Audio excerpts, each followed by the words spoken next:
കൂടുതൽ വാർത്തകളും വീഡിയോകളും കാണാൻ ഈ ചാനൽ സബ്സ്ക്രൈബ് ചെയ്യുക. കൂടെ ബെൽ ബട്ടൺ അമർത്തുക. നമസ്കാരം. ജീവിതത്തിലെ ക്ലേശങ്ങളും ദുഃഖങ്ങളും അലച്ചിലുകളും ഒക്കെ അകലാനായിട്ട് കർക്കിടക മാസത്തിൽ അഹല്യാസ്തുതി നമുക്ക് ജപിക്കാം. അഹല്യാസ്തുതി. അഹല്യയുടെ കഥ നമുക്ക് എല്ലാവർക്കും അറിയാം. കഥ പറയാനൊന്നും നിൽക്കണില്ല. എന്നാലും നമുക്ക് ഗൗതമ പത്നിയായ അഹല്യ ശിലയായിട്ട് വർഷങ്ങളോളം കിടക്കുകയും ശ്രീരാമപാദം തൊട്ടപ്പോൾ അഹല്യ ശില മാറി അഹല്യ സ്വരൂപം പ്രാപിച്ചു എന്നൊക്കെ നമ്മൾ കഥ കേട്ടിട്ടുണ്ട്, നമുക്കതറിയാം. അപ്പോൾ അതുകൊണ്ട് തന്നെ വർഷങ്ങളോളം കിടന്ന ആ കഥ കൊണ്ട് തന്നെ ഈ അഹല്യയുടെ സ്തുതി ജപിച്ചു കഴിഞ്ഞാൽ, അതും കർക്കിടക മാസത്തിൽ നമ്മൾ 2 നേരവും ഒരു 28 ദിവസം ഈ അഹല്യാസ്തുതിയൊക്കെ ജപിച്ചു കഴിഞ്ഞാൽ, പാരായണം ചെയ്യുകയോ ജപിക്കുകയോ ഒക്കെ ചെയ്തു കഴിഞ്ഞാൽ തീർച്ചയായിട്ടും നമുക്ക് നമ്മുടെ കുടുംബത്തിൽ ഒരുപാട് അസ്വാരസ്യങ്ങളും അസ്വസ്ഥതകളും ക്ലേശങ്ങളും ഒക്കെ അലച്ചിലുകളും ഒക്കെ ഉള്ള കുടുംബത്തിലാണെങ്കിൽ ഇത് നമ്മൾ 28 ദിവസം വീട്ടിൽ വ്രതചര്യ പാലിച്ച് മത്സ്യമായി ഇപ്പോൾ അപ്പം കേൾക്കുമ്പോൾ തന്നെ എല്ലാവരും പറയും അതൊന്നും നടപടിയാവില്ല. കാരണം 28 ദിവസമൊക്കെ വീട്ടിൽ മത്സ്യമാംസം കഴിക്കാണ്ട് വ്രതചര്യം പാലിക്കാന്നൊക്കെ പറഞ്ഞാൽ അതൊന്നും നടപടിയാവില്ല മാഡം എന്ന് പറയും. അപ്പോൾ അതുകൊണ്ട് ഇത് ഇങ്ങനെ ചെയ്തു കഴിഞ്ഞാൽ തീർച്ചയായിട്ടും നമ്മുടെ കുടുംബത്തിലുള്ള അസ്വസ്ഥതകളും അലച്ചിലുകളും ക്ലേശങ്ങളും ഒക്കെ മാറി കുടുംബത്തിൽ സമാധാനവും സന്തോഷവും ഐശ്വര്യവും ഒക്കെ കളിയാടാനായിട്ട് സഹായിക്കും. വലിയ ചിലവൊന്നുമില്ലാത്ത കാര്യമാണ് നമ്മൾ ചെയ്യേണ്ടത്. ഈ കർക്കിടക മാസത്തിലായിരിക്കണം ചെയ്യേണ്ടത്.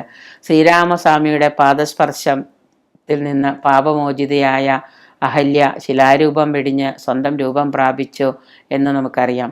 ഈ തത്സമയം അഹല്യ ഇങ്ങനെ സ്വന്തം സ്വരൂപം പ്രാപിച്ച സമയത്ത് അഹല്യ ശ്രീരാമനെ സ്തുതിക്കുന്നത് ആണ് അഹല്യാസ്തുതി എന്ന ഭാഗം. ഇത് രാമായണത്തിൽ അഹല്യാസ്തുതി ഉണ്ട്. അത് നമ്മൾ 28 ദിവസം 2 നേരവും പാരായണം ചെയ്യണം. രാവിലെയും വേണം, വൈകിട്ടും വേണം. വീട്ടിലിരിക്കുന്നവർക്ക് സുഖമായിട്ടത് ചെയ്യാൻ സാധിക്കും.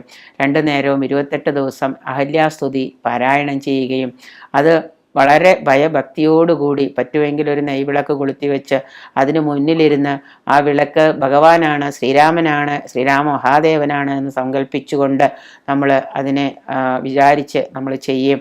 പറ്റുമെങ്കിൽ നിങ്ങൾക്ക് മനസ്സിൻ്റെ കോൺസെൻട്രേഷൻ കിട്ടാനായിട്ട് ശ്രീരാമ ഭഗവാന്റെ ഒരു ഫോട്ടോയോ എന്തെങ്കിലും വെച്ച് അവിടെ ഒരു വിളക്ക് കൊളുത്തി വെച്ച് അതിലേക്ക് നോക്കിയിരുന്ന് അഹല്യാസ്തുതി കിഴക്കോട്ടോ വടക്കോട്ടോ തിരിഞ്ഞിരുന്നുകൊണ്ട് വൈകിട്ട് പടിഞ്ഞാട്ട് തിരിഞ്ഞിരിക്കുക. രാവിലെ വടക്കോട്ടോ അല്ലെങ്കിൽ കിഴക്കോട്ടോ ആണെങ്കിൽ അത്യുത്തമം.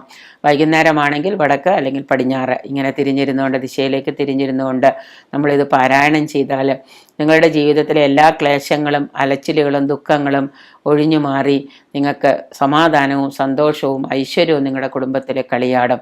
അത് കർക്കിടക മാസം മുതൽ ആരംഭിക്കുകയും 28 ദിവസം എന്ന് പറയുമ്പോൾ 1-ാം തീയതി തുടങ്ങിയ കർക്കിടക 30 ആകുമ്പോഴത്തേക്ക് അത് തീർന്നോളും. അധികം ദിവസം വൈകിയാൽ പിന്നെ ഒരു ദിവസം 28 ദിവസം നമുക്ക് കിട്ടില്ല. അപ്പം അതുകൊണ്ട് പിന്നെ അടുത്ത ചോദ്യം പീരീഡ്സ് ആയാൽ എന്ത് ചെയ്യും എന്നുള്ളതാണ് സ്ത്രീകളുടെ ചോദ്യം. പീരീഡ്സ് ആകുമ്പോൾ ഇപ്പോൾ നമുക്കൊന്നും ചെയ്യാൻ പറ്റാത്തതുകൊണ്ട് പറ്റുന്നത്ര ദിവസം 28 ദിവസം എന്നുള്ളത് ചെയ്യാം. അപ്പോൾ അങ്ങനെ ഉള്ള രീതിയിൽ പിന്നെ അമ്മമാരോ മുത്തശ്ശിമാരോ ഒക്കെ ഉണ്ടെങ്കിൽ അവരോട് വീട്ടിൽ ഈ അഹല്യാസ്തുതി ഒന്ന് പാരായണം ചെയ്യാൻ പറയുക, ഇങ്ങനെ പീരീഡ്സ് ഒക്കെ ആയിട്ട് തടസ്സമുള്ളവർ. അപ്പോൾ കർക്കിടക മാസം 1 മുതൽ ഇത് പാരായണം ചെയ്യുകയും വ്രതചര്യ അനിവാര്യമാണ് എന്നുള്ളത് മറക്കണ്ട. അത് സാധിക്കുന്നവരത് ചെയ്താൽ കുടുംബത്തിൽ ഭയങ്കരമായ അമേസിംഗ് ആയിട്ടുള്ള ഒരു ഐശ്വര്യം കളിയാടും എന്നുള്ളത് സംശയമില്ലാത്ത കാര്യമാണ്. ജീവിതത്തിലെ ക്ലേശങ്ങളും അലച്ചിലുകളും ദുഃഖങ്ങളും ഒക്കെ മാറാനും കുടുംബത്തിലെ അസ്വസ്ഥതകളൊക്കെ മാറാനൊക്കെ ആയിട്ട് നമ്മൾ ഇത് ചെയ്യാം.